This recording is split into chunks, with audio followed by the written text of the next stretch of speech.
আজ রান্না হয়েছে চিকেন বিরিয়ানি। নমস্কার, আমি স্বপ্না। দেশ এবং দেশের বাইরে যে যেখান থেকে ভিডিওটি দেখছেন আপনাদের সবাইকে অনেক অনেক শুভেচ্ছা। স্বপ্নাস ব্লগে সবার আমন্ত্রণ। আজ চিকেন বিরিয়ানি রান্না করেছে আমার বড় মেয়ে সুমা। আমি শুধু একটু আগে পাশে ছিলাম, আমি তো চুলার ধারে যেতে পারবো না। অনুভাকে নিয়ে ও একাই আসছিল। তো হঠাৎ করে আমার নেত্রনালী অপারেশন হবে এ কথা শুনে ও আমার সাথে হসপিটালে থাকবে এই জন্যই আসছিল। তো আমার নেত্রনালী অপারেশন হয়েছিল গত সোমবার। মঙ্গলবার বাসায় চলে আসলাম। তো এখন ও সব রান্নাবান্না করছে। তো আজ রান্না হচ্ছে চিকেন বিরিয়ানি। সব মশলাপাতি ও নিজেই বেটে নিয়েছে, বেটে কুটে সব রেডি করে নিয়েছে। আমি শুধু ওর কাছে কাছে একটু ছিলাম। ও চিকেন বিরিয়ানি রান্নার জন্য আলু সিদ্ধ বসিয়েছে, আর মাংস কাটা মশলা বাটা সব হয়ে গেছে।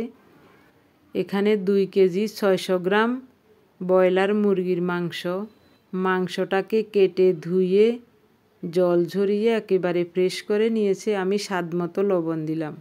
বাটা মশলায় আছে ধনিয়া, জিরা, আদা, রসুন, দারুচিনি, এলাচ, লং, গোলমরিচ, জয়ফল, জয়ত্রী সব পরিমাণ মতো নিয়ে ও বেটে নিয়েছে সব। আরও বেটে নিয়েছে অল্প করে কাজু আর চীনাবাদাম একসাথে। এখন আমি হলুদ আর গুঁড়ো মরিচ দিয়ে দিলাম, সরিষার তেল দিলাম ও মাংসটা মেখে নিচ্ছি। আমার মেয়ে সোমা কিভাবে বিরিয়ানি রান্না করে দেখুন। আমি আপনাদের সাথে আমার দুঃখের কথাগুলি একটু বলি। কিছুদিন আগে আমরা যখন কক্সবাজার গিয়েছিলাম তখন থেকেই আমার ডান চোখে একটু একটু জল বের হয়, হঠাৎ করে কোনো কারণ ছাড়াই চোখে জল বের হয়। তো তখন ভাবলাম, রুমাও বলেছিল চক্ষু ডাক্তারের কাছে নিয়ে যেতে। আমি বলেছি না, আমি ঢাকায় গিয়ে ইসলামিয়া চক্ষু হাসপাতালে ভালো ডাক্তার দেখাবো, ওখানেই আমি ভালো চিকিৎসা করাবো। তখন ঢাকায় আসার পর ইসলামিয়া চক্ষু হাসপাতালে গেলাম আমরা দুজন। তো ওনারা পরীক্ষা নিরীক্ষা করে বলেছেন আমার ডান চোখের নেত্রনালী ব্লকেজ হয়ে গেছে, এটা অপারেশন করতে হবে। আমি ভাবলাম অপারেশন যখন করতেই হবে কিছুদিন পরে করি, আমার মেয়েটার সমস্যাটা সমাধান হোক, তারপর আমার অপারেশনের কথা চিন্তা ভাবনা করব। হঠাৎ করেই শনিবার সন্ধ্যার সময় আমার ডান চোখে, যেই চোখের নেত্রনালী ব্লকেজ হয়ে গেছে, ওই জায়গা দিয়ে একেবারে ফুলে শক্ত হয়ে চোখ লাল হয়ে গেছে। তখন রুমা আমাকে বলে, মা আর দেরি করা যাবে না, আমার সমস্যার কথা পরে ভাববেন, আগে নিজের চোখটা একটু ভালো করেন, কালকেই আপনি হসপিটালে ভর্তি হয়ে যান। তো তখন আমার তো ভয়ে বুক কাঁপছে, আমার কাছে কে থাকবে। তখন আমার বড় মেয়ে সোমার কাছে ফোন করেছিলাম, সব বলেছি ওর কাছে। ও বলছে, মা কোনো চিন্তা করবেন না, আমি কাল সকালেই ফেনী থেকে রওনা দেব, আপনারা হসপিটালে গিয়ে ভর্তি হয়ে যান, আমি চলে আসছি। তো আমরা দুজন পরদিন ভোরবেলায় একেবারে 6টার সময় ঘুম থেকে উঠেই আমরা হসপিটালে চলে গিয়েছি। আগের বার যখন গিয়েছিলাম ওনারা বলেছিলেন হসপিটালে যেদিন ভর্তি হবেন 8টার আগে এসে উপস্থিত হতে হবে। তো আমরা 7:30টায় হসপিটালে গিয়ে পৌঁছে গেছি। তো ওনাদেরকে আমরা কাগজপত্র সব দেখিয়েছি, এরপরেই সব নিয়মকানুন মেনে আমাকে ভর্তি করিয়েছেন। পরদিন সকাল 8টায় আমার অপারেশন হবে। রাতে আমি একাই ছিলাম, ওয়ার্ডে আরও অনেক রুগী ছিল। তো ওদের সাথে কথাবার্তা বলে রাত কাটিয়েছি। পরদিন ভোরবেলায় আমার সোমা, পার্থ, ওদের বাবা, ওরা 3জন একেবারে 8টার আগে গিয়ে পৌঁছে গেছে হসপিটালে। এরপরে আমাকে অপারেশন রুমে নিয়ে গেল। আমার ভয়ে বুকে জল নেই, আমার কাছে খুব ভয় লাগছে। ওরা আমাকে অভয় দিয়েছে, অনেক সান্ত্বনা দিয়েছে। তারপর ওখানে ঢুকলাম। এরপরে আমার অপারেশন শুরু হলো, শেষ হয়েছে 11:30টায়। 11:30টায় আমি বেডে আসলাম। খুব কষ্ট পেয়েছি, অ্যানেস্থেসিয়া দিয়েছে, তারপরেও আমি খুব কষ্ট পেয়েছি, কারণ আমার নাকের ভিতরের হাড় বাঁকা ছিল। আমি জানতামই না এই কথা।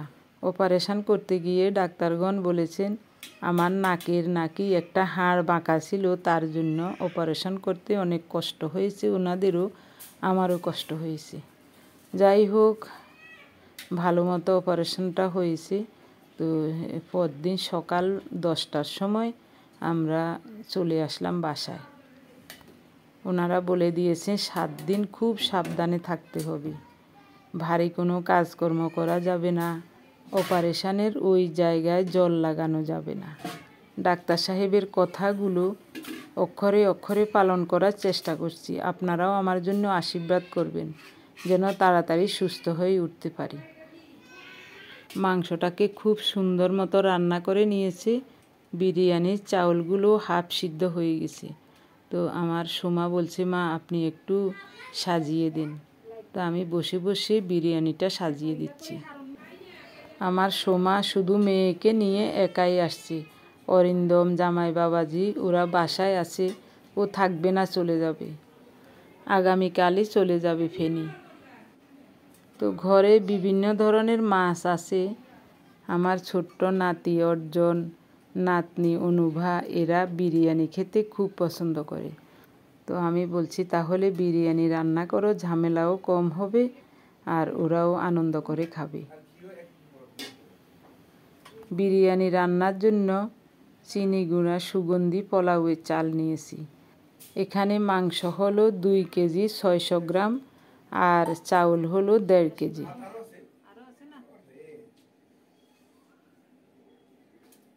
মাংসটা খুব সুন্দর মতো রান্না করেছি আর আলুগুলো লবণ দিয়ে সিদ্ধ করে একটু তেলে ভেজে নিয়েছি। চাউলের ডাবল জল দিয়ে চাউলগুলো সিদ্ধ করা হয়েছে, তাই জল আর ফেলতে হবে না। আমার প্রিয় ভাই বোন বন্ধু স্বজন, আজ কয়দিন ভিডিও না দেওয়াতে আপনারা সবাই আমাদের জন্য খুব চিন্তা করছেন।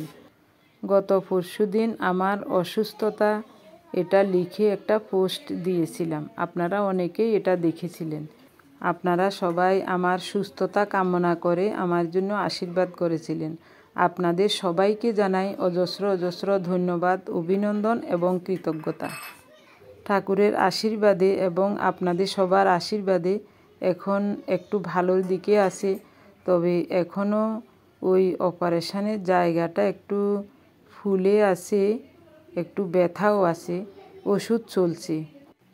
আশা করছি 2-1 দিনের মধ্যেই সব ঠিক হয়ে যাবে। বিরিয়ানিটা সুন্দর মতো সাজানো হয়ে গেছে।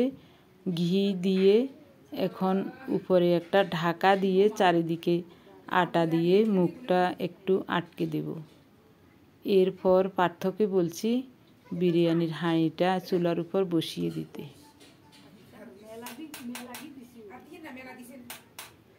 ওরা সবাই বিরিয়ানি খেতে খুব পছন্দ করে। 2 বেলা যেন খেতে পারে তার জন্য একটু বেশি করে চাউলও দিয়েছি। একেবারে হাঁড়ি ভর্তি হয়ে গেছে। আজ 2-3 দিন আমার ঘর একেবারে জমজমাট। আমার নাতি নাতনিদের আনন্দ দেখুন। নাচ গান, কত আনন্দ, কত নাচানাচি ওদের দেখুন। 2 ভাই বোন কিছুক্ষণ পর পর আবার লেগেও যায়, আবার ঠিক হয়ে যায়। অর্জন, অনুভা দুইজনে আমাকে বলছে দিদা আর কতক্ষণ লাগবে বিরিয়ানি হতে? আমি বলছি আর 10 মিনিট পরে বিরিয়ানি হয়ে যাবে। বিরিয়ানিটা খুব সুন্দর মতো হয়ে গেছে। ঢাকা উঠিয়ে নিলাম। দারুণ একটা গ্রান বের হয়েছে। বিরিয়ানি গরম গরম খেতেই খুব ভালো লাগে। তো আমি গরম গরম খেতে পারবো না, আমারটা একটু বেড়ে ঠান্ডা করে নেব, তারপরেই খাবো। আমার মেয়েরা বলছে মা আপনি বসে বসে একটু বেড়ে দেন। তো আমি বেড়ে বেড়ে দিচ্ছি আর পার্থ ওদেরকে নিয়ে দিচ্ছে। ওরা সবাই খেতে বসে গেছে। আগামীকাল সকালবেলায় আমার মেয়ে ফেনী চলে যাবে। তো আমার নাতি অরিন্দমের জন্য বক্সে করে একটু বিরিয়ানি ঠান্ডা করে ফ্রিজে রেখে দেব, যাওয়ার সময় দিয়ে দেব। আমার নাতনি অনুভা বলছে, দিদা আমাকে বেশি করে মাংস দেবেন, ওর জন্য এই প্লেটটা বেড়ে নিচ্ছি। এতগুলি ও খেতে পারবে না, তারপরেও দিচ্ছি। আজ আমাদের চিকেন বিরিয়ানি রান্নাটা কেমন হয়েছে কমেন্টস করে জানাতে ভুলবেন না। আমার প্রিয় ভাই বোন বন্ধু স্বজন, আপনারা যারা প্রতিনিয়ত ভালোবেসে আমাদের ভিডিওগুলি দেখে থাকেন এবং ভিডিও দেখে সুন্দর ও গঠনমূলক কমেন্টস করে থাকেন, আমি আপনাদের সবাইকে জানাই অজস্র অজস্র ধন্যবাদ, অভিনন্দন এবং কৃতজ্ঞতা। সবাই ভালো থাকুন, সুস্থ থাকুন। দেখা হবে আগামী পর্বে।